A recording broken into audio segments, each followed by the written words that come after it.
قرآن کریم کی آج ہم سیر کرتے ہیں اور قرآن کی وادیوں سے گھوم کر یہ ڈھونڈتے ہیں کہ توحید کس دروازے سے ملتی ہے۔ اب ذرا شروع ہوں پیچھے سے، سورہ بقرہ آیت 38، اللہ تعالیٰ ارشاد فرماتا ہے قُلْنَا اهْبِطُوا مِنْهَا جَمِيعًا۔ آدم علیہ السلام، اماں حوا اور ابلیس، اس کو ساتھ ملا کر کہا گیا کہ جنت سے اتر کر زمین کی جانب چلے جائیں۔ فَإِمَّا يَأْتِيَنَّكُم مِّنِّي هُدًى، ضرور تمہارے پاس میری طرف سے ہدایت آئے گی۔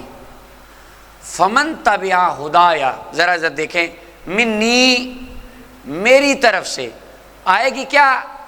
ہدایت، اور ہدایت کا پہلا زینہ عقیدہ توحید ہے، توحید آئے گی، ہدایت آئے گی۔ فَمَن تَبِعَ هُدَايَ، جس نے یا ضمیر متکلم کی میری ہدایت کی اتباع کی، فلا خوف علیہم ولا هم یحزنون، نہ خوف نہ غم۔ اب فرماتا ہے اللہ میری ہدایت زمین پر آئے گی اور جو میری ہدایت کو مانے گا۔ اب آپ سے میں پوچھتا ہوں، وہ جو رب کی ہدایت تھی وہ ابلیس کے پاس آئی تھی، اماں حوا کے پاس آئی تھی، یا حضرت آدم کے پاس آئی تھی؟ وہ کس کے پاس آئی تھی؟